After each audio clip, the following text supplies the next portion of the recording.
Jadi Nabi SAW dapat berita orang kafir Mekah dah banyak dekat kawasan ni. Sepatutnya Nabi daripada sana boleh jalan straight dan terus sampai ke Uhud.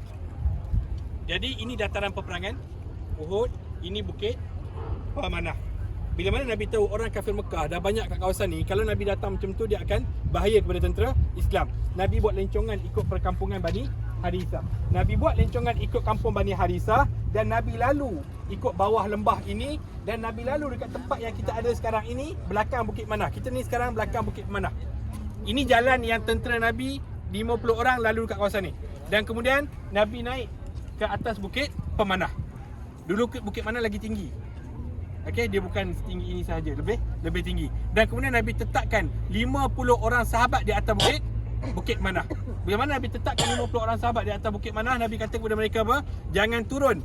Walaupun kamu lihat mayat kami dimakan oleh burung-burung, jangan turun. Walaupun kamu tahu kita telah perolehi kemenangan. Orang kafir Mekah daripada arah sana. Peperangan Uhud ada 3 pusingan.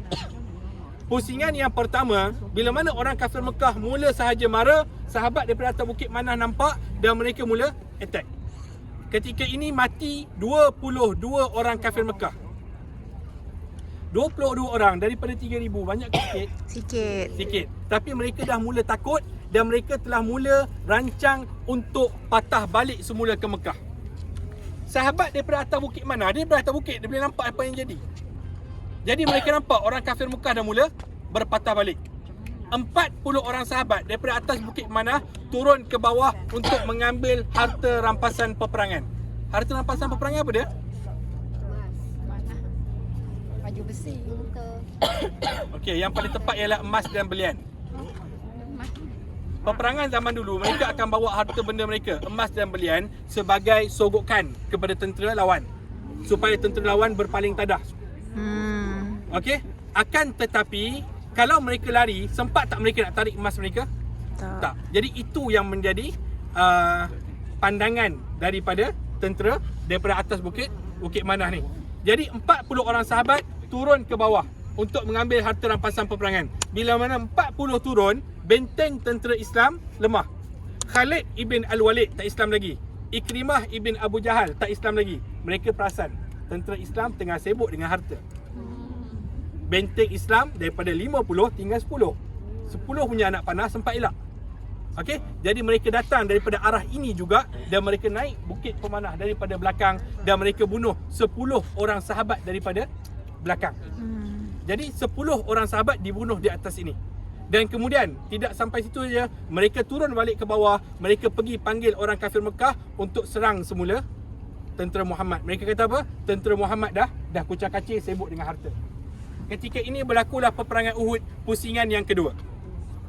Dalam pusingan yang kedua, ketika ini Mus'ab ibn Umair radhiyallahu an, yang mana Nabi utuskan dia untuk pegang panji peperangan. Datang orang kafir Mekah, potong tangan kanan dia, dia pegang panji peperangan dengan tangan kiri. Kalau panji peperangan jatuh, itu menandakan Islam lemah. Datang orang kafir Mekah, potong tangan kiri dia, dia peluk panji peperangan dengan sisa tangan yang ada. Datang orang kafir Mekah, baling tombak dan gugur Mus'ab ibn Umair radhiyallahu an. Dan ketika ini juga datang sahabat lain dan ambil panji peperangan. Dan ketika ini Wahsy mencari peluang untuk bunuh siapa? Hamzah ibn Abdul Muttalib.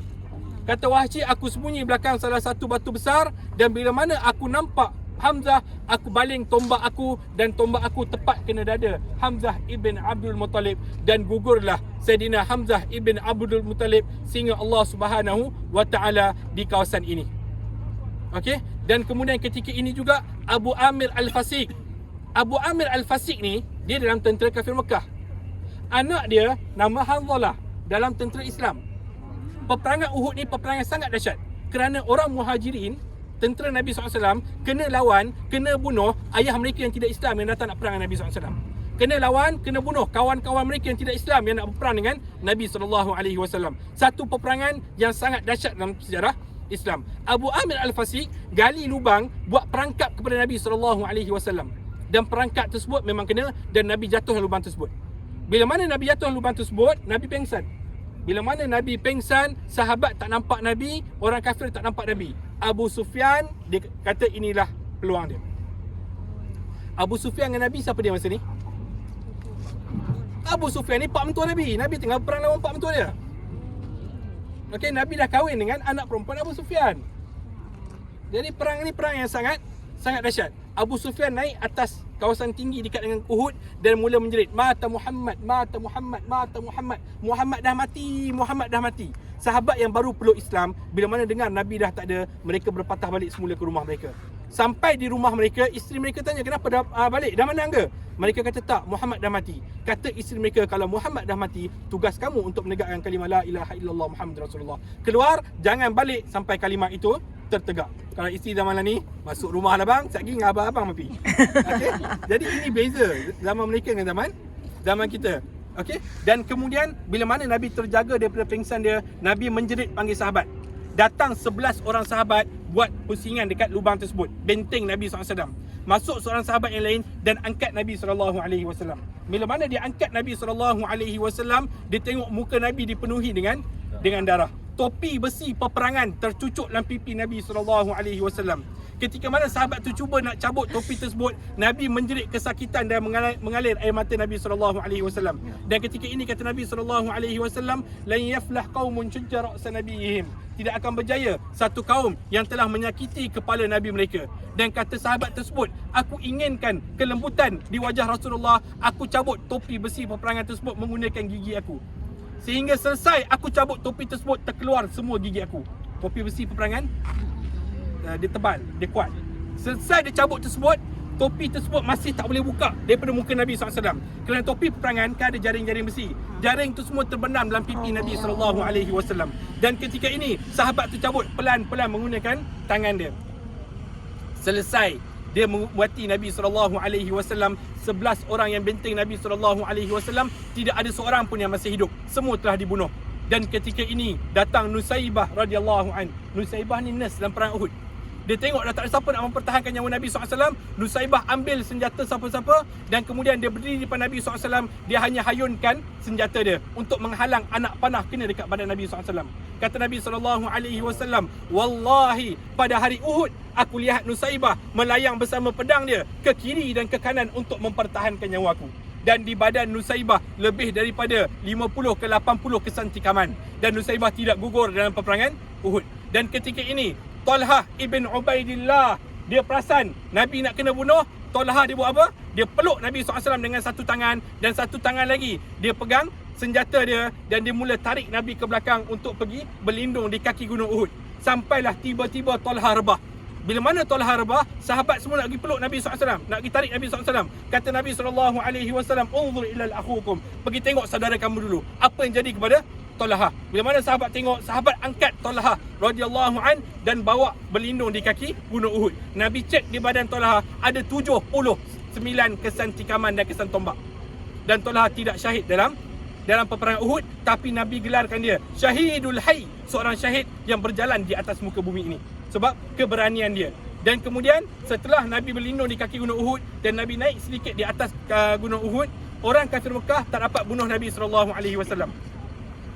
Mereka tak puas hati, mereka turun ke dataran ini dan mereka mula merobek-robekkan 70 syuhada Islam. Dan kemudian mereka mula berpatah balik semula ke Mekah. Bila mana mereka mula berpatah balik semula ke Mekah, Nabi SAW dan para sahabat mula kumpulkan syuhada Islam.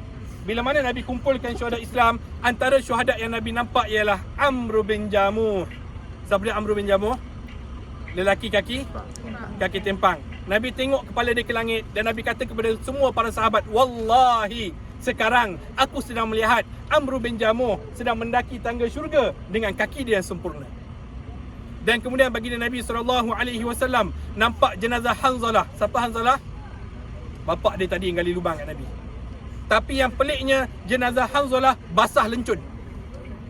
Sahabat pelik, wahai Rasulullah, kenapa jenazah dia basah, tak hujan? Nabi kata panggil isteri Hanzalah datang. Bila mana isteri Hanzalah datang, isteri Hanzalah menangis. Dan kemudian isteri Hanzalah kata, wahai Rasulullah, dia lebih mencintai engkau daripada aku. Nabi tanya kenapa? Kata isteri Hanzalah, wahai Rasulullah, kami baru berkahwin. Ketika semboyan peperangan berbunyi, kami sedang bersama. Dan Hanzalah tinggalkan aku atas katil untuk ikut engkau berperang dengan keadaan berlari. Kata Nabi, Hanzalah dalam syurga, mayat dia tadi dimandikan oleh para malaikat. Dan kemudian baginda Nabi SAW nampak 3 sekeluarga yang gugur dalam peperangan Uhud. Maka Nabi utuskan tentera untuk maklumkan kepada ahli keluarga dia. Bila mana tentera ni sampai dekat rumah, ketuk pintu, keluar seorang perempuan. Bila mana perempuan tua ni tengok yang datang adalah tentera, perempuan ni terus tanya, "Kaifa Rasulullah?" Rasulullah macam mana? Padahal dia datang nak beritahu tentang kematian ahli keluarga dia. Maka kata lelaki ini, "Wahai ibu, adik lelaki ibu telah gugur dalam peperangan Uhud." Perempuan ni ulang lagi soalan yang sama dengan suara yang agak tinggi. "Kaifa Rasulullah?" Tapi Rasulullah macam mana? Lelaki ni kata lagi, "Wahai ibu, anak lelaki ibu pun gugur dalam peperangan Uhud." Perempuan ni mula meninggikan suara dia. "Kaifa Rasulullah?" Tapi Rasulullah macam mana? "Bawalah aku bertemu dengan Rasulullah." Hati dia tak sedap. Lelaki ni kata lagi, "Wahai ibu, suami ibu pun dah gugur dalam peperangan Uhud." Perempuan ni ulang ayat yang sama sampai ke dataran Uhud. Sampai ke dataran Uhud, dia tengok Nabi luka, dia ubati luka dekat muka Nabi SAW, dan kemudian dia kata kepada Nabi SAW, "Wallahi ya Rasulullah, zahabal huzn." Demi Allah wahai Rasulullah, telah hilang segala kesedihan aku bila mana aku lihat engkau tak ada apa-apa. Baru dia pergi menziarahi jenazah adik, anak dan juga suami dia. Kemudian baginda Nabi SAW nampak jenazah Abdullah ibn Jahash. Tapi yang pelik, hidung dia kena potong, telinga dia kena potong. Nabi tanya, "Kenapa berlaku macam ni?" Kata Sa'ad ibn Mu'az radhiyallahu an. Sa'ad ibn Mu'az ni antara sahabat yang doa dia cepat mustajab. Kata Sa'ad ibn Mu'az, "Wahai Rasulullah, aku tahu kenapa jadi macam ni." Nabi tanya, "Kenapa?" Kata Sa'ad ibn Mu'az, "Wahai Rasulullah, semalam di Masjid Ad-Dira', Abdullah ibn Jahash datang jumpa aku. Dia kata kepada aku, nak tak kita saling mendoakan? Aku doa untuk diri aku, engkau aminkan. Engkau doa untuk diri engkau, aku aminkan." Maksudnya apa? Dia nak doa dia mustajab. Suruh Sa'ad ibn Mu'az doakan. Kata Sa'ad ibn Mu'az, "Aku mula doakan untuk diri aku dan Abdullah ibn Jahash aminkan. Yang aku minta ialah, ya Allah berikanlah kami kekuatan dan kemenangan." Kata Abdullah ibn Jahash, "Amin." Kemudian Abdullah ibn Jahash pula berdoa, "Ya Allah, berikanlah aku kekuatan, berikanlah aku kemenangan, dan bagilah aku syahid di medan Uhud, dan bagilah hidung aku dipotong dan telinga aku dipotong. Dan bila mana aku berada di hadapanmu, wahai Allah, engkau tanya, mana pergi hidung dan telingaku? Dengan bangga aku dapat jawab, ini semua hilang kerana menegakkan kalimah la ilaha illallah Muhammad Rasulullah." Menangis baginda Nabi SAW. Kemudian Nabi nampak pakcik dia, Hamzah ibn Abdul Muttalib radhiyallahu an, dan Nabi menangis. Nabi kata, sesungguhnya ini adalah singa Allah Subhanahu wa taala. Kemudian dah kumpul semua jenazah, ada satu jenazah yang hilang. Ada satu sahabat yang hilang. Nama dia Anas ibn Nadir. Dalam yang hidup tak ada, dalam yang syahid pun tak ada. Maka Nabi kata, pergi tengok dekat rumah, mungkin dia balik. Ahli keluarga dia semua datang, kata, wahai Rasulullah, Anas bin Nadir memang tak ada kat rumah. Jadi mereka mula cari. Tiba-tiba adik perempuan dia angkat satu ibu jari kaki. Dia kata, ya Rasulullah, ini ibu jari kaki abang aku, Anas bin Nadir. Nabi tanya, kenapa jadi macam ni? Kata sahabat, wahai Rasulullah, dia kan nak ikut pergi Badar tapi tak dapat ikut. Dia kata, tengoklah apa yang aku akan lakukan kalau aku dapat ikut peperangan seterusnya bersama dengan Rasulullah. Dan kami lihat, wahai Rasulullah, dia masuk tengah-tengah orang kafir Mekah dan dia dapat bunuh ramai orang kafir Mekah. Kemudian orang kafir Mekah cincang mayat dia, wahai Rasulullah. Ini yang berlaku kepada Anas bin Nadir. Kemudian Nabi pergi dekat dengan keluarga Mus'ab ibn Umar yang kena potong tangan tadi. Mus'ab ibn Umar ni keluarga yang kaya raya. Tapi masa hari Uhud, dia keluarkan semua harta dia untuk Islam. Yang tinggal kepada keluarga dia hanya satu kain. Yang mana kain tersebut, bila mana ahli keluarga dia tarik untuk tutup kepala, nampak kaki. Yang mana tarik untuk tutup kaki, nampak kepala. Kata Nabi SAW, tutup kepala Mus'ab ibn Umar dengan kain dan tutup kaki dia dengan pelepah-pelepah kurma. Jadi ini perjuangan para sahabat di dalam peperangan Uhud. Dataran ini menjadi saksi perjuangan mereka, darah Nabi SAW pernah tumpah di kawasan ini. Setelah Nabi kebumikan 70 syuhada Uhud yang kita akan pergi bagi salam sekejap lagi, Nabi SAW kumpulkan bala tentera, kejar semula orang kafir Mekah sampai di Hamratul Asad. Hamratul Asad kawasan dekat dengan Masjid Bir Ali.